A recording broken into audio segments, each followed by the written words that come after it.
The ornate chamber of the House Judiciary Committee buzzed with tension as Justice Clarence Thomas settled into the witness chair. His imposing figure, dressed in a perfectly tailored charcoal suit, commanded attention even before he leaned toward the microphone. This wasn't a typical congressional hearing. Supreme Court justices rarely appeared before Congress outside of their annual budget requests. But after months of public pressure following controversial ethics allegations, Thomas had finally agreed to testify about the court's lack of a binding ethics code. The committee room was packed beyond capacity. Congressional staffers lined the walls, journalists filled the press section, and the public gallery overflow rooms were streaming the proceedings to hundreds more. Networks had interrupted regular programming for what promised to be an unprecedented confrontation between the legislative and judicial branches. Thomas, now in his 33rd year on the court, had developed a reputation for stoic silence during oral arguments for much of his tenure, though he had become more vocal in recent years. Today, however, he appeared ready to defend the court's independence with characteristic directness. His expression remained impassive, but those familiar with his judicial demeanor noted a tension in his jaw that signaled irritation at being summoned before Congress. Across from him sat the members of the House Judiciary Committee, including Congresswoman Jasmine Crockett, the 43-year-old former civil rights attorney from Texas, now serving her second term in Congress. Crockett had quickly built a reputation for her incisive legal questioning and unapologetic challenges to authority figures. As one of the few members of Congress with significant federal court experience, she had been specially selected by Democratic leadership to question Thomas on the complex issues of judicial ethics and constitutional separation of powers. Justice Thomas, Committee Chairman Jim Jordan began after preliminary statements. "We appreciate your appearance today. I'll now recognize the gentlewoman from Texas, Ms. Crockett, for 5 minutes of questioning." Crockett straightened the papers before her, adjusted her emerald green blazer, and leaned toward her microphone. "Thank you, Mr. Chairman, and thank you, Justice Thomas, for appearing before this committee today." Her tone was professional but direct. "Justice Thomas, for over 230 years, the Supreme Court has operated without a binding code of ethics, unlike every other federal court in our system. In light of recent controversies involving several justices, including yourself, do you believe the time has come for the Supreme Court to adopt a mandatory ethics code similar to what applies to all other federal judges?" Thomas adjusted his glasses, his expression unchanging. "Congresswoman, I appreciate your question. The Supreme Court is a co-equal branch of government established by the Constitution. Our independence is essential to our function. What many fail to understand is that the unique position of the Supreme Court makes direct application of the codes for lower court judges problematic." His voice, always deep and measured, carried easily through the chamber. "We do follow ethical principles. We consult the code that applies to other federal judges, but our constitutional position is distinct, and attempts by Congress to impose mandatory rules raises serious separation of powers concerns." It was a standard defense of the court's position, one Thomas and other justices had offered before. But Crockett wasn't satisfied. "Justice Thomas, with respect, every other democratic nation with an independent judiciary has a binding ethics code for its highest court. Are you suggesting the United States Supreme Court is somehow exceptional in needing less ethical accountability than courts around the world?" Thomas's expression tightened slightly. "Congresswoman, I don't purport to be an expert on international judicial systems. What I know is our constitutional system, where the Supreme Court's independence from congressional control was deliberately established by the framers." His tone shifted, taking on a hint of dismissiveness. "I'm afraid what we're seeing today is a fundamental misunderstanding of constitutional design. by those who haven't fully studied these issues. It's a bit like a first-year law student challenging centuries of settled practice based on a partial reading of the material.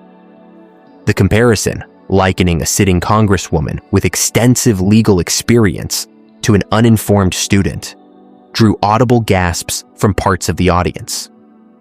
Thomas had essentially accused Crockett of constitutional ignorance, a stunning breach of the usual formality between branches of government.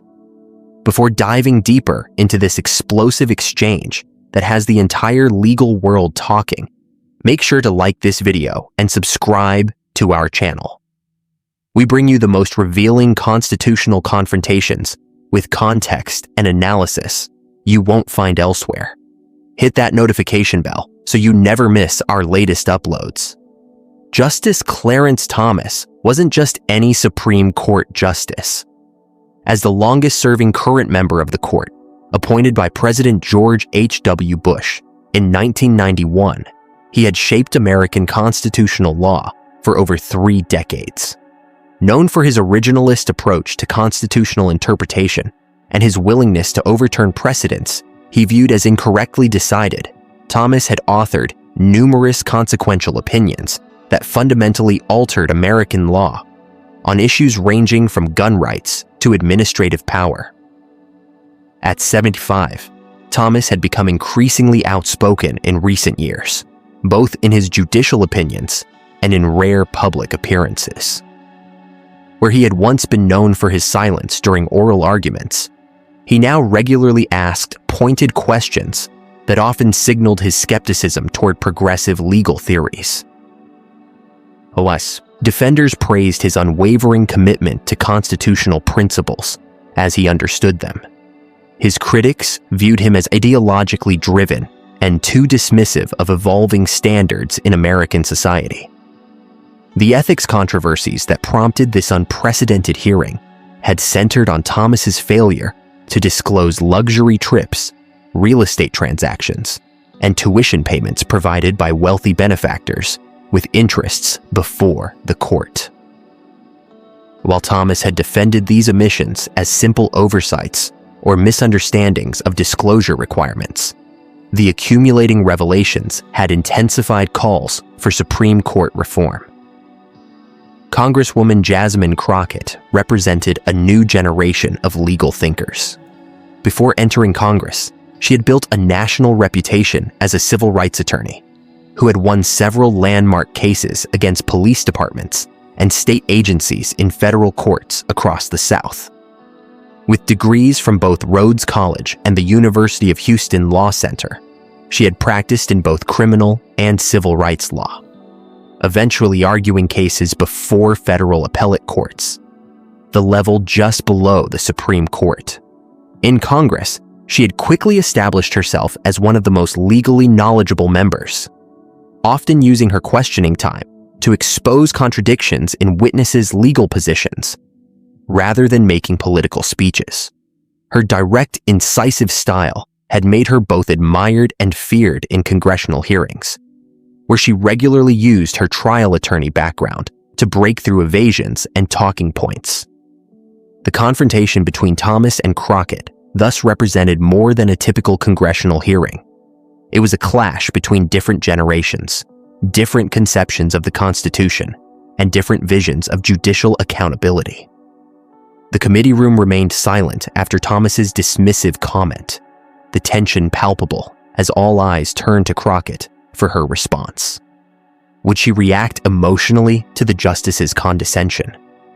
Would she back down in the face of his stature? Or would she find another approach entirely? For a moment, Crockett simply looked at Thomas, her expression unreadable. Then she turned slightly to glance at her notes before meeting his gaze directly. "Justice Thomas," she began, her voice remarkably composed, "I appreciate the passion with which you defend the court's independence. That independence is indeed crucial to our constitutional system." She paused briefly, maintaining eye contact with Thomas. "However, I'm concerned that your analogy about first-year law students might reflect a lack of familiarity with my background. Before joining Congress, I spent 15 years practicing federal constitutional law, including arguing before the Fifth Circuit Court of Appeals on issues of qualified immunity, Fourth Amendment protections, and due process rights. The subtle correction of Thomas's dismissive characterization was delivered without anger, but with unmistakable confidence. Several committee members glanced at each other, surprised by Crockett's poised response to Thomas's provocative comment.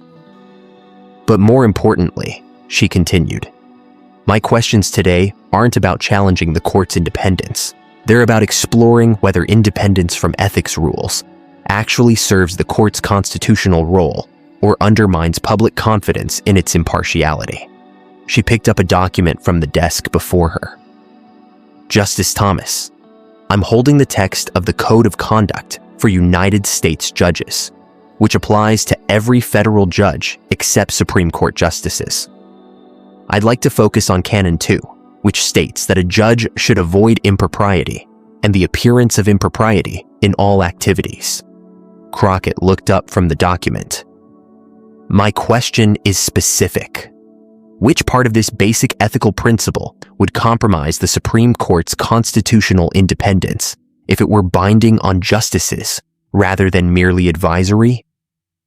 It was a masterful pivot, redirecting the discussion from Thomas's dismissive characterization of her qualifications back to the substantive issue, while framing it in a way that would be difficult to dismiss without appearing to reject basic ethical standards. Thomas shifted slightly in his seat, his expression remaining controlled, but his posture suggesting he hadn't anticipated this particular approach. "Congresswoman, the principle itself isn't problematic. Supreme Court justices should, and do, avoid impropriety and the appearance of impropriety. The issue is who determines what constitutes impropriety, or the appearance of impropriety, for a Supreme Court justice." He leaned forward slightly. "If Congress could define those terms and impose sanctions for violations, you would have one branch effectively controlling another. Precisely what the separation of powers was designed to prevent." It was a substantive response that returned to Thomas's core argument about separation of powers. But Crockett was prepared for this line of reasoning as well. "That's an important distinction, Justice Thomas," she acknowledged. "But the current code for lower court judges is enforced by the Judicial Conference, which is headed by Chief Justice Roberts and composed entirely of judges, not by Congress. Couldn't a similar internal enforcement mechanism work for the Supreme Court, perhaps with retired justices serving in an oversight role to maintain judicial independence?" The question highlighted a potential solution that would address Thomas's separation of powers concerns while still creating meaningful accountability. It demonstrated that Crockett had thought deeply about these issues, beyond simple criticism of the status quo. Thomas's expression shifted subtly, a slight narrowing of the eyes that those familiar with his courtroom demeanor recognized as reassessment of an adversary he may have initially underestimated. "The Judicial Conference's authority over lower court judges ultimately derives from Congress," he countered, "and retired justices would lack constitutional authority over sitting justices. The fundamental problem remains: any external enforcement mechanism raises constitutional concerns." He adjusted his glasses again, his tone becoming more professorial. "The framers created a court insulated from political pressure precisely so justices could make unpopular but constitutionally correct decisions without fear of repercussions. External ethics enforcement, however well-intentioned, could become a weapon against judicial independence." It was a substantive argument that went to the heart of the constitutional tension between accountability and independence. But Crockett was undeterred. "Justice Thomas, I understand your concern about protecting the court's independence, but I'm troubled by what appears to be a false choice between complete ethical autonomy and congressional control." She glanced briefly at her notes before continuing. "In Caperton versus Massey Cole, a case you're certainly familiar with, the court itself recognized that even the appearance of bias can violate due process and undermine public confidence in judicial proceedings. Doesn't that same principle apply even more strongly to the Supreme Court, given its unique and final authority in our system? The reference to a specific Supreme Court precedent, one where the majority had found that a state judge's failure to recuse himself violated constitutional due process because of the appearance of bias, was particularly effective. Crockett was using the court's own reasoning to challenge Thomas's position. Thomas's expression tightened slightly. Caperton involved extreme circumstances and applied to state judges who lacked the constitutional protections afforded to federal judges.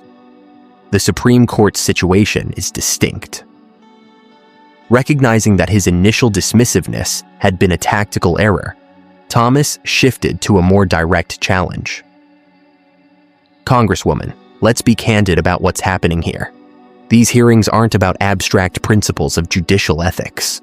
They're about certain political factions being unhappy with the court's recent decisions and looking for ways to delegitimize or control justices they disagree with. His voice took on an edge that had rarely been heard in his public appearances. I've served on this court through numerous controversial decisions and shifting political winds. What we're seeing now is simply the latest attempt to undermine the court's independence because some dislike the conclusions we've reached on difficult constitutional questions. It was a provocative statement, essentially accusing Congress of political motivations rather than genuine concern for ethics, and it immediately raised the temperature in the room. Several Democratic committee members visibly bristled, while Republicans nodded in apparent agreement. The chairman looked ready to intervene, but Crockett raised her hand slightly, indicating she was prepared to respond. The room fell silent again as she gathered her thoughts, all eyes on the confrontation that had now transcended typical congressional testimony to become a fundamental debate about judicial accountability in American democracy. "Justice Thomas," Crockett began, her voice still measured despite the provocation. "I appreciate your candor, and I'd like to respond with equal directness." She set aside her notes and looked directly at Thomas. "This isn't about any single decision or ideological disagreement. It's about maintaining public trust in the court as an institution. When recent polling shows that only 25% of Americans have confidence in the Supreme Court, the lowest level in recorded history, that's a constitutional crisis, regardless of which justices or decisions are involved." The citation of specific polling data, rather than general claims, gave her response particular force. She wasn't merely expressing an opinion, but pointing to empirical evidence of the court's diminished standing. "And with respect, Justice," she continued, "characterizing ethics concerns as merely political attacks overlooks the bipartisan nature of these issues. Justice Kagan, appointed by President Obama, has publicly supported a binding ethics code. Justice Gorsuch, appointed by President Trump, has expressed similar openness. This isn't about politics. It's about basic principles of judicial integrity that transcend ideological divisions." Crockett reached for another document. "I have here the 1924 Canons of Judicial Ethics, adopted by the American Bar Association nearly a century ago. They state that a judge must be beyond reproach and free from the appearance of impropriety to maintain public confidence in the integrity and impartiality of the judiciary." She looked up from the document. These principles weren't controversial when first articulated, and they shouldn't be controversial today. They don't threaten judicial independence. They strengthen it by ensuring that the court's authority rests on public trust rather than just constitutional theory. The response was remarkable for its combination of historical context, specific evidence, and principled reasoning. Rather than responding emotionally to Thomas's provocation or retreating to partisan talking points, Crockett had elevated the exchange to focus on institutional integrity and constitutional principles that could appeal across ideological lines. The room remained silent as all eyes turned to Thomas, who sat motionless for a moment, his expression unreadable. When he finally spoke, his tone had noticeably shifted. "Congresswoman Crockett," he began, "you raise legitimate concerns about public confidence in the court. No justice can be indifferent to the court's standing in our constitutional system." This acknowledgement, however modest, represented a significant shift from his earlier dismissiveness. Itatiwimbi suggested that Crockett's substantive approach had succeeded where confrontation might have failed. However, Thomas continued, the solution isn't necessarily a congressionally mandated ethics code. The court has recently announced it will be adopting internal ethics guidelines developed by the justices themselves. This approach respects both the need for ethical standards and the constitutional separation of powers. It wasn't a full concession, but it was a far cry from his earlier suggestion that Crockett was akin to an uninformed law student. The justice was now engaging with her arguments on their merits rather than dismissing them outright. Crockett nodded thoughtfully. "I appreciate that step, Justice Thomas. Internal guidelines are certainly preferable to no guidelines, but they still leave open the question of enforcement and transparency." She leaned forward slightly. "The American people don't just need to know that ethical guidelines exist. They need to know that violations have consequences, and that the process for addressing ethical concerns is clear and credible. Without those elements, even well-crafted guidelines may not restore the public confidence that's so essential to the court's authority." The exchange had now transformed from confrontation to substantive dialogue. A remarkable shift given Thomas's initial mockery and the high-tension atmosphere that had characterized the beginning of Crockett's questioning period. "That's a fair point," Thomas acknowledged, his tone now reflective rather than defensive. "The details of implementation and accountability are complex issues that the court continues to consider. But I would emphasize that any system must be developed by the court itself, rather than imposed externally if it's to respect our constitutional structure." The chairman interrupted to note that Crockett's time had expired, but the impact of the exchange lingered in the room. What had begun with Justice Thomas mockingly comparing a congresswoman to an uninformed law student had evolved into a substantive discussion of judicial ethics and institutional legitimacy, one where Crockett's reasoned, evidence-based approach had earned a measure of respect even from a justice known for his unyielding positions. As the hearing continued with questions from other committee members, the exchange between Thomas and Crockett became the focal point of media coverage and social media discussion. Video clips of Crockett calmly correcting Thomas's dismissive characterization of her legal background went viral within hours, accumulating millions of views across platforms. Legal commentators from across the political spectrum noted the effectiveness of Crockett's approach. What made Congresswoman Crockett's exchange with Justice Thomas so remarkable wasn't just that she stood her ground, observed a prominent conservative legal analyst on Fox News, but that she did so by appealing to principles and precedents that transcend ideological divisions. She focused on institutional integrity rather than partisan grievances. Progressive legal voices similarly praised her substantive approach. Instead of responding to Justice Thomas's provocation with indignation, Crockett redirected the conversation to the fundamental issues at stake, noted a constitutional law professor on MSNBC. She demonstrated the kind of reasoned, evidence-based advocacy that's all too rare in congressional hearings. Law schools immediately began incorporating clips of the exchange into their courses on legal advocacy and congressional oversight. This is a masterclass in how to respond when a powerful figure attempts to dismiss you, explained a trial advocacy professor at Georgetown Law. Crockett didn't take the bait of responding emotionally to Thomas's condescension. Instead, she calmly established her credentials, then pivoted immediately back to substantive issues supported by specific precedents and historical context. For Thomas, the exchange represented a rare moment where his attempt to dismiss a critic had visibly backfired.